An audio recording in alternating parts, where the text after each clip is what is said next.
The Geek Speak Show is produced and distributed by 22 Creations Multimedia, LLC.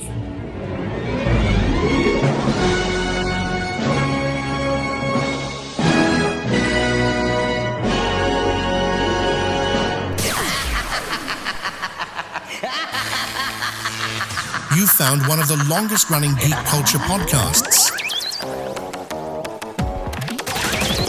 This is the Geek Speak Show with Henry San Miguel and Emily Marta, and featuring nerdy Navajo news with Sean Clem. Home of the book club, Geek Speak treats, and now the Issues of the Day episodes. This is the Geek Speak Show with Henry San Miguel.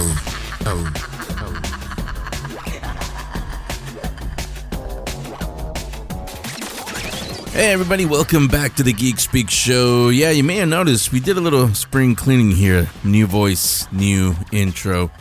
Welcome back to the show, and a special welcome to those of you who were here because we met you last weekend at a WonderCon.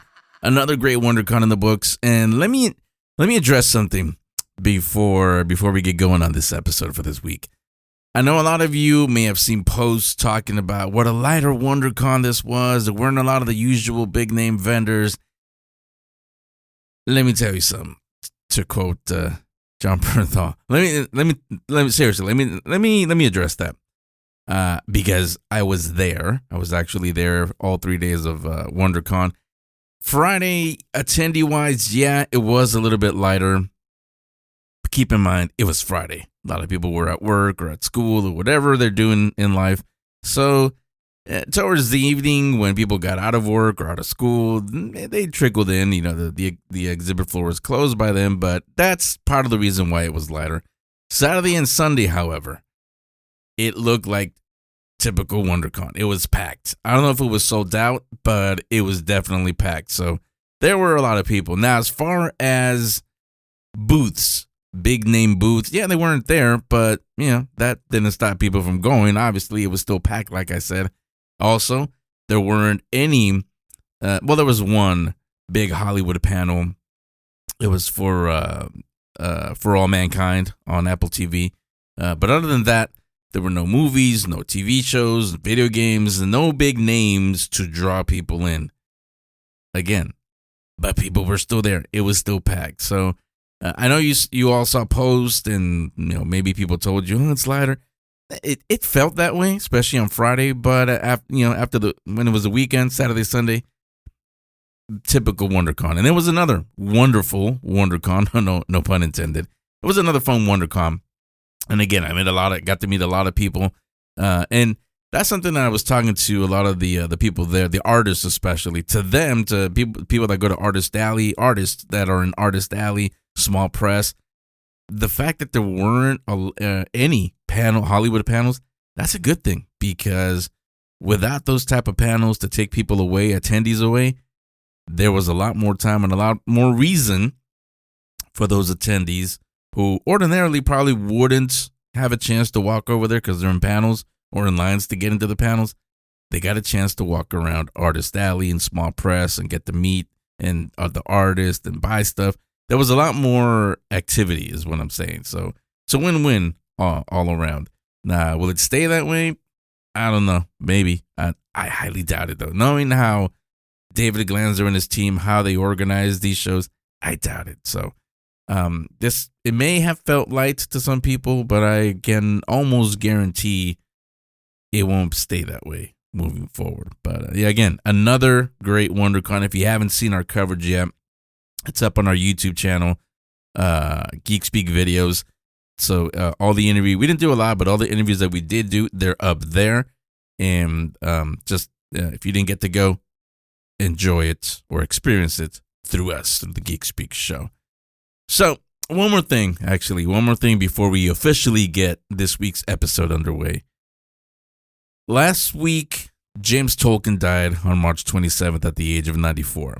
He played many, many characters over a long career in showbiz. But for us here on for the Geek Speak audience and all of us here at least, he's always going to be remembered as Mr. Strickland from Back to the Future. James was a guest on the it was the first season. It was the first season back in 2010 as we celebrated the film's Back to the Future's 25th anniversary back then, and also its release on Blu-ray. He was one of the nicest people I've spoken to, and not the nicest, but really, really, really nice. I mean, he completely different from what you would expect Mr. Strickland to sound like. He did call us slackers because we asked him to, and he was kind enough to do that. But I'm going to play a little sample from that interview just so you can get a feel for how nice of a person he actually was. So from back in 2010, this is James Tolkan on the Geek Speak Show. Classic line. And there's so many, man. There's another really classic line, actually. And what's that? From one character, and it actually carried all through the three ones. Oh, I know what you're talking about. So here, let me play you this.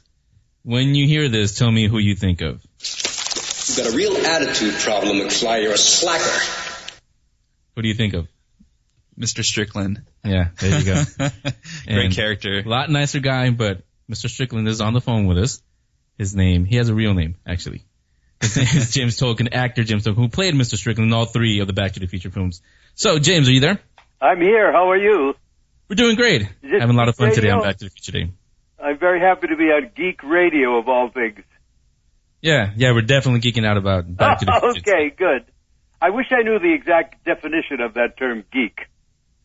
It just basically means loving anything. Movie, story, whatever it is. God bless the geeks. You can hear the rest of that interview in the archive section from season 1, the archive section on the geekspeakshow.com. It's from season 1, second hour, actually, of Back to the Future Day. So rest in peace, James Tolkan, and God bless you. You certainly blessed us geeks.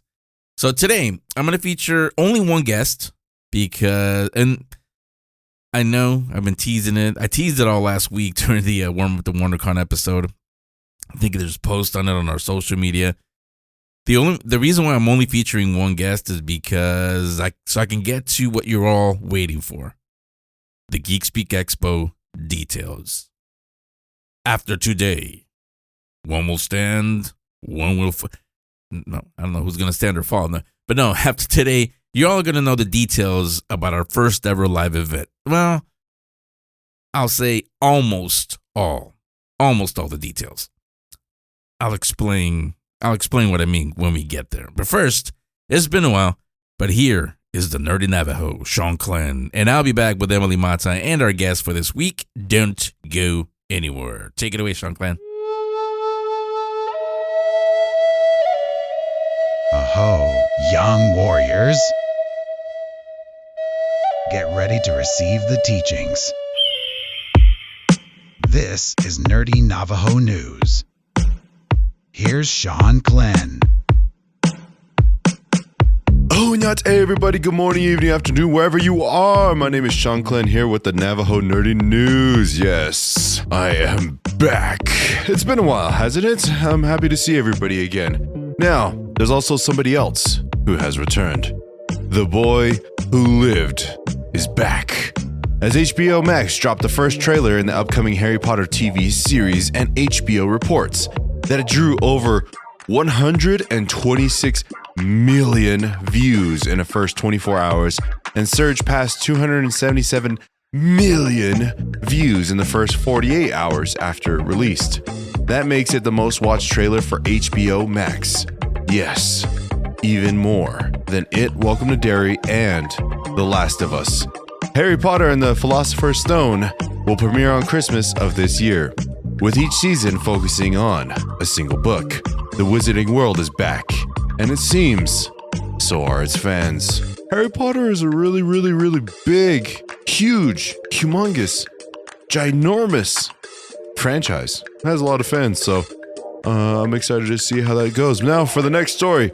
Now that WonderCon is in our memories, there's another reason to return to Anaheim Convention Center. Fan Expo Anaheim Special Edition. It'll be happening June 26th through the 28th, and a big announcement is that Mark Hamill, aka Luke Skywalker, will be the special guest on all 3 days. He'll be participating on panels, meeting fans, and signing autographs. Tickets are on sale now at fanexpohq.com. Now, after announcing The Mummy 4 will feature the return of Brendan Fraser and Rachel Weisz, Universal has now officially added John Hannah to the mix, back to play Jonathan, the brother of Rachel Weisz' Evie's character. The Mummy 4 is set for May 19th, 2028 release. As we all wait for X-Men 97 Season 2 to drop on Disney+, Marvel Comics has announced a prequel comic to get us ready for the new season.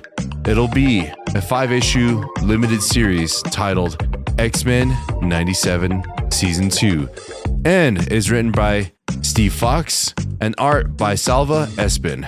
The first issue will be available in comic book shops on June 3rd. Marvel Television hasn't revealed the release date for Season 2 on Disney Plus yet, though. So we are gonna all have to wait. I gotta add that to my go-to list now next time I go to the comic book shop on June 3rd, everybody. So now, speaking of comic books, me, Sean Glenn, the guy who's speaking to you right now, does a live show every Monday on my second channel called Talking Shadows Live Show. And I'm going to be adding a segment on there to where I need you, the Geek Speak listeners, help.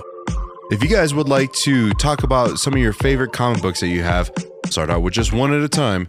You guys can go ahead and talk about your comic book, do a little voice recording, send it on over to my email at Sean Clint Shadow Productions. And maybe you will be featured on the live show every Monday at 5:30 PST, everybody. So go ahead and send it on over, and I'll see you there. Oh. Now that's what's been happening this week. I'll be back next week for more Navajo nerdy news. Hook on it! The countdown is officially on. All the details for the Geek Speak Expo will be revealed later in this episode. Keep listening. All the details on that will be in just a few minutes. In fact, let me finalize a few details, and while I do that, Emily, you have the con, or the mic in this case, so go ahead and take over. Hey everyone, well, let me introduce you to Austin Ackert. He is a cartoonist and comic book creator from Arizona, and he joins me now to talk about his latest title, Carmine Sunshine. Welcome, Austin. Hey. Hi, how's it going? It's going good. How are you guys? Doing great. Now, I want to start it off with, what's the story of Carmine Sunshine? I'm kind of like, I've seen snippets of it, but I would love for you to kind of share with our listeners about what is Carmine Sunshine. The elevator pitch that I came up with, because it's kind of hard to describe it, but it's basically a vampire that gets abducted by aliens and then goes on a journey of self-discovery. What gave you the idea for the whole vampire narrative? I've always been a sucker for anything vampires, like basically any movies or stories that have to do with vampires, and I don't know why. Except for I'm never like a big fan of like pretty sexy vampires, but any time that they're like scary and monstrous, I'm always a sucker for those kind of movies or stories. And at the time that I came up, I made this little mini comic in 2012, and when I drew it in my sketchbook at the time, I didn't have any plans for it. It was just something like I did in my spare time. I was reading Interview with the Vampire and this book about alien abductions, and so that's I guess what kind of gave me the idea for the vampire to be abducted by aliens. And then years later, I decided I wanted to try to break into comics and, fulfill my dream of being a comic book artist. And so I decided to take that little mini comic and remake it into like a graphic novel. And that's where Carmine Sunshine came from. So you mentioned that you drew this comic and it's also written by you, but is there any other interior art that it's just you, or is there any other artists included? The main book is just me, written and drawn. But in this trade paperback that I'm doing the Kickstarter for, I have a few pinups from artist friends of mine. Only a couple, though, because I didn't have very many pages to dedicate to pinups. I wish I could have all my artist friends and artist family or whatever draw one, but I could only like pick 4. So I got my friend, our mutual friend Jevin Loop, and then Hans Fink, who's helping me put the book together. He's like designing the book, basically. Him and I are designing it together. And then I have another local artist from Arizona named Ryan Levy, who's amazing. And then artist from New York who also does comics. His name is Ian Cinco. He's doing a pinup for me too. But besides that, the rest of the book is all me. That's awesome. So you said that this is a trade. So is it just a one-shot trade? Like that's kind of the completion of the story, or is there more to this series?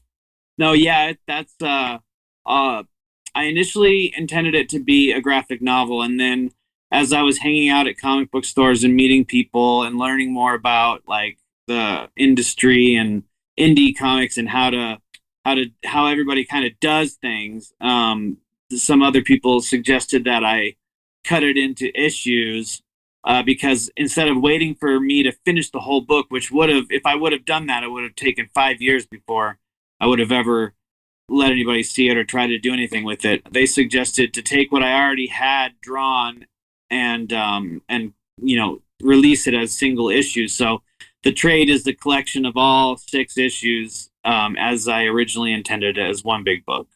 Nice. Emily, let me jump in here. I can't believe you missed this. You said it twice earlier. He's a sucker for vampire. I mean, I see what you did there. That's I okay. even missed that one. Yeah, you guys didn't see the reflection. That's all. It's okay. That's what vampires do.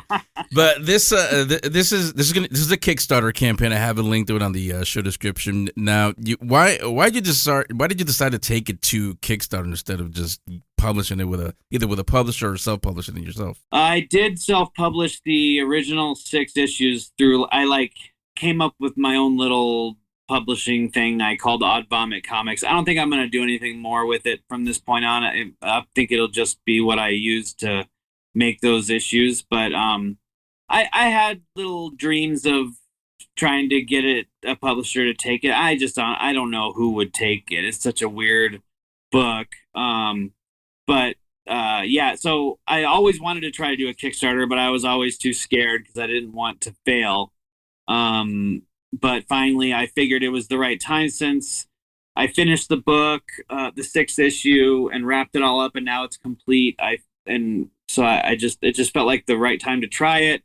It happened to be during a time of the year that other people who have done Kickstarters told me is a better time to do a Kickstarter, which they say March is good because it's enough past the holidays, it's tax season, things like that. So I was like, well, and then my wife's birthday's in March, so it seemed like the fates conspired for me to jump in and try it. So yeah, I was thinking as you were saying that, weird sells. So I mean, like sex, it sells. Weird sex. Well, different kind of show now, but it all sells. So I think it would work now. Now, like I said, it is a Kickstarter. So those of you that want to back it, what will they get? What are the rewards? They always want to know that. Well, what do we get other than the book? What do we get if we back this campaign? I got lots of sweet goodies. So yeah, I'll just read you off the tiers that I just so happen to have in front of me right now. You can get it as like a digital PDF. And then you can get it obviously as the trade, and all the rewards come with the PDF. So basically, no matter what you can get the PDF as well. But you get the trade. There's another one where you can get the trade plus the sketch card, because I've done some sketch card series for Upper Deck, and I have my own little sketch cards that I made that it would be on one of those, on one of my own personal sketch cards. But I like doing sketch cards. I got a ton of them. They're a lot of fun. So I thought I'd offer that as a tier. And then there's another tier. I made a little area in the beginning of the book where I could draw a little sketch, like if someone's at a show, or specifically in plans for this Kickstarter as something I could add to it for people, is like a personalized sketch inside the book. So there's that one. You'd obviously get the trade, the PDF, and a sketch on the inside. And then I got one that includes all the original 6 floppies plus the trade. And then there's one that's the trade plus these T-shirts that I made. Another one's I made sketch cover versions of the first issue, so there you can get the trade and you can get a sketch cover. And then there's 2 other ones that are 11 by 17 art. One of them is black and white. The other one's color. But they would both basically come with the trade, the PDF, obviously, and then an 11 by 17, either black and white or color, depending on which tier you chose. And then the grand poobah of all of them is the Chupacabra tier, which is the trade paperback, all 6 floppies, the mini comic that started the whole thing, plus the T-shirt, plus a sticker pack.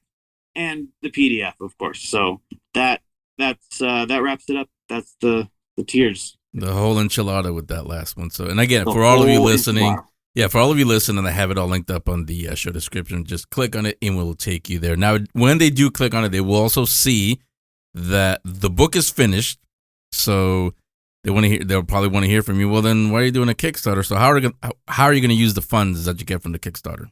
To basically to print the trade. I'm going to print, however many people need, and then I'm hoping that whatever I have left over, I can use for shows and stuff. So it's all going towards printing the trade. I've already put up my own money to pay, the guy that's helping me design it. I've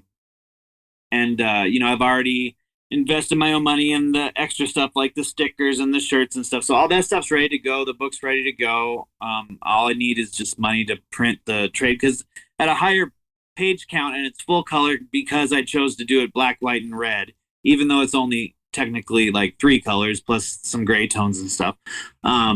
It's going to be full color, and there are a couple pinups in there that are full color, like actual full color, but it's more expensive to print something like that than it is to print these floppies, which is still expensive because I do such a low print run that it makes each one of the floppies that I get a lot more expensive than it would be if I bought thousands of them. But that's where the funds would go, is to help me with the print run for the trade. Keep it in mind, I think everybody listening to us knows this. We've done Kickstarters before, but keeping in mind that, as I always say, life gets in the way. When do you hope to have it ready for the public? Yeah, barring like a natural disaster or like some sort of tariff nightmare or something. And plus, I'm not getting any books from China or any other outside countries. All the books are printed here in the U.S., so that shouldn't be too much of an issue. But I'm thinking July would be the latest I'd be getting the books out to people, and then anybody that wants like an original art piece would be August, just in case it takes me forever to finish. I'd like to like get them out way before then, obviously, but I would say July and August would be the goal. Yeah, I know that's your goal, but I'm also thinking, just because of what it is, later would be better, because vampires, aliens, there's a little holiday that comes later on. Just smart. Saying. I should have planned it that way. Dang it. Yeah. Well, the next ones, the next issues. Yes, the next one. Yeah. So again, I have everything linked up on the show description, but they like to hear from you guys, from the guests. So let them know. We got the Kickstarter, but you got any social media, websites, anything else where they can follow you? I'm on Instagram at Austin Ackert Art. Ackert is Ackert.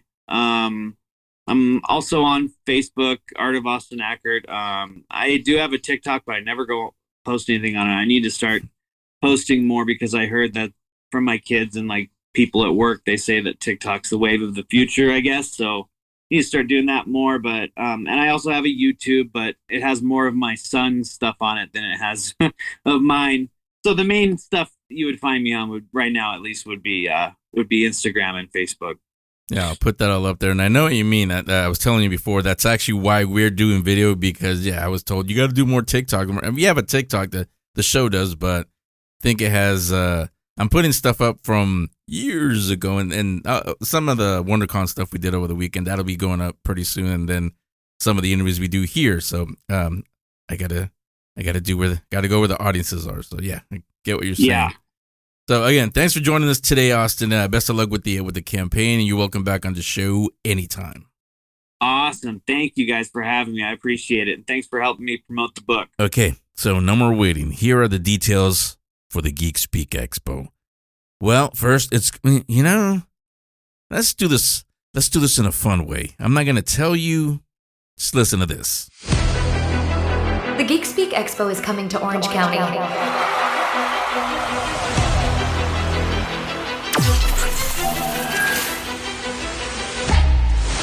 On Saturday, August 8th, join the Geek Speak Show at Casa 723 in Fullerton for their first ever live event.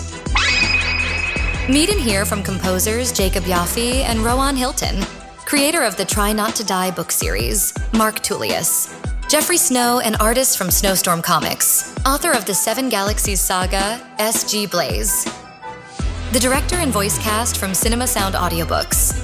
Plus, Emily Mata will be moderating a panel highlighting women and their contributions to the comic book industry. And you never know what else you may experience at the Geek Speak Expo.